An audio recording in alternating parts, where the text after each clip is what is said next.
परमेश्वर के नाम की स्तुति हो और प्रभु के नाम की महिमा हो। परमेश्वर ने हमें एक और अवसर दिया है कि प्रभु की उपस्थिति में आकर हम परमेश्वर के वचनों को सुनकर अपने जीवनों को परमेश्वर के वचनों के आधार पर हम लोग चलाने पाए। आज हम लोग भजन संहिता 116 के आखिरी के कुछ आयतों की ओर हम अपने ध्यान को हम लगाएंगे और उसके 15 से लेके हम लोग नीचे पढ़ेंगे। उसके सामने ऐसे लिखा है, उसमें यहोवा के भक्तों की मृत्यु उसकी दृष्टि में अनमोल है। हे यहोवा सुन, मैं तो तेरा दास हूँ, मैं तेरा दास और तेरी दासी का पुत्र। तूने मेरे बंधन खोल दिए हैं। मैं तुझको धन्यवाद बलि चढ़ाऊंगा और यहोवा से प्रार्थना करूंगा। मैं यहोवा के लिए अपनी मन्नतें प्रकट में उसकी सारी प्रजा के सामने यहोवा के भवनों के आंगनों में, हे यरूशलेम, तेरे भीतर पूरी करूंगा, या की स्तुति करो। परमेश्वर के नाम की स्तुति हो। यहाँ पे भजनकार कुछ बातों को हमारे सामने व्यक्त कर रहा है। उसमें से पहली बात यह है कि परमेश्वर की नज़रों में परमेश्वर के भक्तों की मृत्यु बहुत ही बहुमूल्य है। मेरे प्रियो, यह बाइबल की ऐसी एक शिक्षा है जो आज कलीसिया भूलती जा रही है। बट बाइबल बताती है कि परमेश्वर के लिए परमेश्वर का कोई भी भक्त कौन है? बाइबल के आधार पे भक्त वो व्यक्ति है जिसने यीशु मसीह में विश्वास करा है और यीशु मसीह के ऊपर विश्वास करने से उसके पापों में से उसको क्षमा प्राप्ति हुई है और वो दिन प्रतिदिन मसीह यीशु को खुश करते हुए वो अपने इस मसीह जीवन को यहाँ बिता रहा है। वो व्यक्ति है जो यीशु मसीह का भक्त है, जो यीशु से प्यार करता है और यीशु के पीछे ही वो चलता रहता है। तो एक ऐसा एक व्यक्ति जब मरता है मेरे प्रियो, परमेश्वर उनके मृत्यु को लेकर बहुत ही सटीक रीति से उनके लिए अपने अपने प्लान को रखता है। हम सबको कितना समय इस पृथ्वी पे रहना है और कितने समय के बाद हमें परमेश्वर अपनी उपस्थिति में बुला लेगा, उसका सबका लेखा जोखा, उस सबका जो प्लान है वो प्रभु के हाथ में है। और सबसे बड़ी बात क्या है, हमें से किसी को नहीं पता हम कितने समय के लिए जीने वाले हैं। हमें से किसी को नहीं पता कि हम इस पृथ्वी में से हम किस माध्यम के द्वारा हम इस पृथ्वी से हटा लिए जाएंगे। क्या वो कोई बीमारी होगी या कोई एक्सीडेंट होगा या और कोई कारण हो सकता है। हमें नहीं पता है कि प्रभु हमें किस रीति से अपने पास बुलाता है, परंतु आज यीशु मसीह के द्वारा हम मृत्यु को देखकर हम बोल सकते हैं, हे मृत्यु, तेरा तेरा डंक कहाँ है ना। अब वो मृत्यु में वो बात नहीं रही, क्योंकि हमें उसका जो खौफ है प्रभु ने हमें हटा दिया है। तो बाइबल यहाँ बताती है कि परमेश्वर के सामने हर एक परमेश्वर के दास का जो मृत्यु है वो बहुमूल्य है। तो इसमें हमें इसी के साथ जो हमें बाइबल एक और चीज़ को बताता है कि परमेश्वर के दासों का जो जीवन है वो भी बहुमूल्य है, इसीलिए उनका जो मरना भी है वो भी परमेश्वर के सामने बहुमूल्य। और परमेश्वर हर एक को अपनी उपस्थिति में अलग अलग समय पे बुलाता है।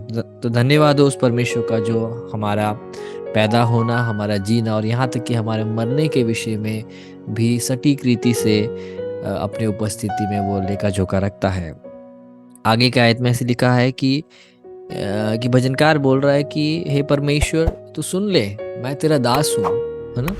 और वो बोल रहा है कि मैं तेरी दासी का पुत्र हूँ। तो ये परमेश्वर के दास होने का क्या अर्थ होता है? आज के हमारे इस 21वीं सदी में जब परमेश्वर का दास हम सोचते हैं, हम एक बहुत पैसे वाले व्यक्ति के बारे में हम सोचते हैं, या जिसके चारों ओर बॉडीगार्ड्स घूम रहे हैं, या जो स्टेज पे हमेशा खड़ा हुआ है, जिसके हाथ हिलाने से सैकड़ों लोग करंट लगने वाली रीति में पीछे की ओर गिर रहे हैं। ये सारी बातें हैं जो हम आज दास सोचते हैं, या हम ऐसे लोगों को दास सोचते हैं जो प्रभु को आज्ञा दे रहे होते हैं, पवित्र आत्मा को आज्ञा दे रहे होते हैं, प्रभु को डांट रहे होते हैं, प्रभु उनसे बातें सलाह मशवरा कर चीज़ें करता है।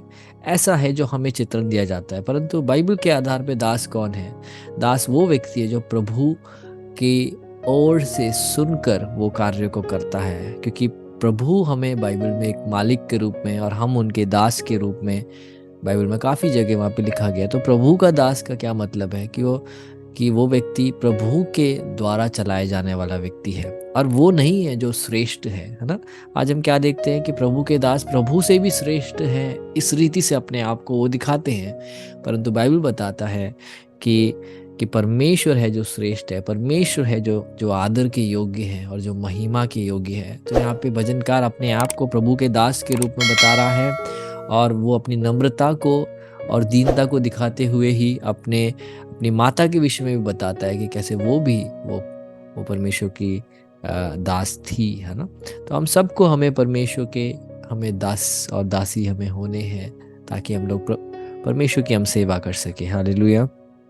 आगे हम देखते हैं कि बता रहा है कि वो परमेश्वर को वो धन्य बलि वो चढ़ाएगा और यहोवा से वो प्रार्थना करेगा, है ना? तो धन्य बलि उसके हृदय की उस अवस्था को बताता है कि हर परिस्थिति में वो परमेश्वर की उपस्थिति में वो धन्यवाद करना चाहता है, दुख के समय में भी और तकलीफ़ों के समय में भी और अच्छे अवसरों में भी, हर समय वो परमेश्वर के सामने धन्यवाद की भेंट वो चढ़ाना चाहता है। और इब्रानियों की किताब में ऐसे लिखा हुआ है कि हम निरंतर अपने मुख से धन्यवाद की भेंट चढ़ाती रहे। हालेलुया। हम लोग परमेश्वर के सामने हम धन्यवादी बनने पाए। हाल काफ़ी बार शायद हम बड़े बड़े पाप नहीं कर रहे होंगे और उसका हम शायद घमंड भी करते होंगे कि हम वो पाप नहीं करते, ये नहीं करते, परंतु एक पाप जो हम बाइबल में बार बार देखते हैं वो है कि धन्यवादी ना होना, है ना?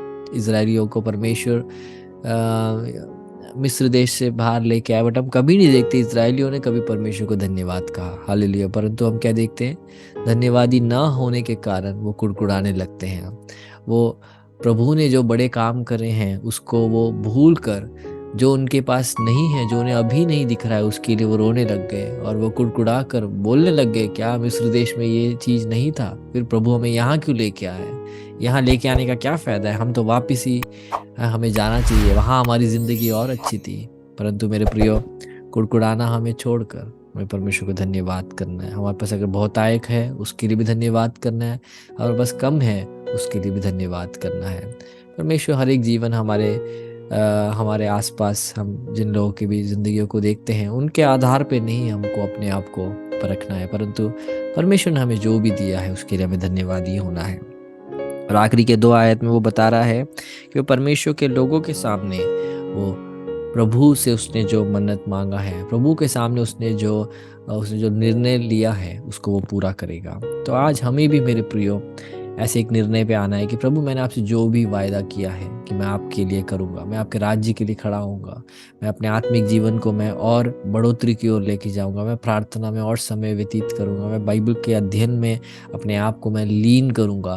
परमेश्वर मैं आपके राज्य और आपकी धार्मिकता की खोज करूँगा, है ना? ऐसे काफ़ी सारे हम ऐसे ये क्या करते हैं, हम प्रभु की उपस्थिति में हम जल्दी से हाथ को अपने उठाकर हम बोलते हैं प्रभु अब मैं ये करूँगा, परंतु हम नहीं करते हैं। परंतु आज वो समय है मेरे प्रियो, अब मन फिराकर हम भी भजनकार की तरह हमें भी बोलना है कि मैं परमेश्वर के लोगों के सामने ही जो मैंने परमेश्वर की उपस्थिति में जो वाचा बांधी, जो निर्णय मैंने लिया उसको मैं पूरा करूँगा। क्यों? क्योंकि परमेश्वर आदर की योग्य है।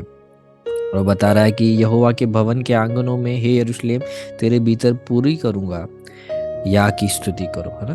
तो हम जो प्रभु के सामने जो ज़िंदगी जीते मेरे प्रियो, वो अनेक लोग देख रहे हैं। हम जो प्रभु के सामने जो निर्णय लेकर उसमें से अगर मुकर जा रहे हैं वो भी लोग देख रहे हैं।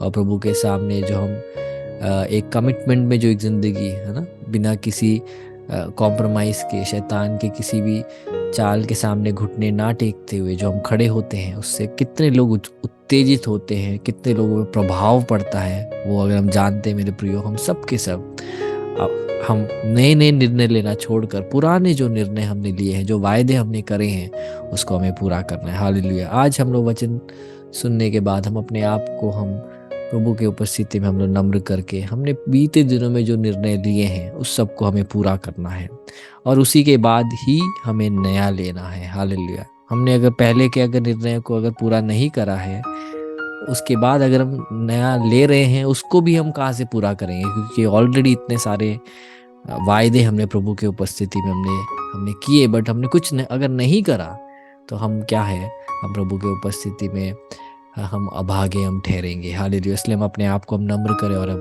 प्रार्थना करें। हालेलुया। या की स्तुति करें। हालेलुया। अपने अपने होठों से हाले स्तुति की भली। हालेलुया। हालेलुया। हम लोग परमेश्वर को हम चढ़ाए। हालेलुया। और कोई योग्य नहीं है, सिर्फ परमेश्वर ही आदर, महिमा, स्तुति हालेलुया प्रशंसा के योग्य है। हालेलुया। और आज हम उसके सामने हम ये निर्णय लेते हैं, प्रभु जो भी मैंने वायदे करे हैं उसको आज मैं पूरा करूँगा। हालेलुया। अगर हम ठान जाते हैं हमारे हमारे शारीरिक चीज़ों में भी, अगर हम ठान जाते हैं कुछ बात को करना, हमसे हमसे करके ही छोड़ते हैं, ऐसा है तो मेरे प्रियो, प्रभु के लिए जो हमने ठाना है, प्रभु के लिए जो हमने जो निर्णय लिए हैं, चाहे वो छोटे हों या बड़े हों, हालेलुया बाइबल बताता है कि परमेश्वर छोटी शुरुआतों को तुच्छ नहीं जानता है। इसलिए जो भी आपने छोटी शुरुआत प्रभु और प्रभु के राज्य के लिए जो भी आपने अपने हृदय में आपने जो सोचा है, हालेलुया उसको आप करें। हालेलुया। और हालेलुया आप देखेंगे कि परमेश्वर उस चीज़ पे हालेलुया अपने कार्य को दिखाएगा। हालेलुया। तो इसलिए हम लोग आज प्रार्थना करें। पिता परमेश्वर सुंदर अवसर के धन्यवाद करते हैं। परमेश्वर आपके वचनों के लिए धन्यवाद करते हैं, जो हमने बीते दिनों में जो निर्णय लिए उस सबको हमें पूरा करने के लिए आप सहायता करें। परमेश्वर नए निर्णय हर मीटिंग में, हर प्रचार के बाद हमें लेना छोड़कर प्रभु जो पहले लिए हैं उसको पूरा करके हालेलुया परिपक्वता की ओर हमें आगे बढ़ने के लिए सहायता करें। सारा आदर आपको देते हैं, सारी महिमा आपको देते हैं। प्रार्थना विनती आपके पुत्र यीशु मसीह के नाम पे मांगते हैं पिता, आमीन।